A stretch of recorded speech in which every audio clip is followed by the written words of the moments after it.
In every country, it's inevitable that we are not counting as many deaths due to COVID-19 as there really are. Uh, in general, hospitals do a good job in terms of identifying their patients who are critically ill and who sadly then die. They're good at identifying who's had a COVID infection. But for people dying outside of hospital, in the UK, there's been a particular problem, as there was earlier in France, for example, in terms of people who are actually in care homes for older people, where they are dying. And generally, the testing as to whether or not these people had COVID-19 is inadequate, although I think that's now being scaled up.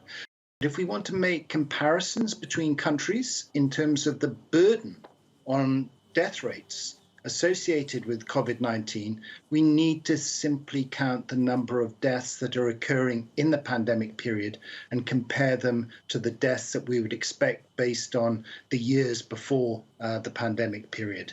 And this notion of excess deaths is actually the only really comparable way of looking at whether or not countries did better or worse in terms of what happened to COVID-19. Some of the deaths that actually are going to be occurring as a result of the pandemic are indirect deaths. They're things like people being very worried about going to their emergency department if they have pain in their chest, for example, or they have weakness in one of their arms, both of which might indicate either a heart attack or a stroke.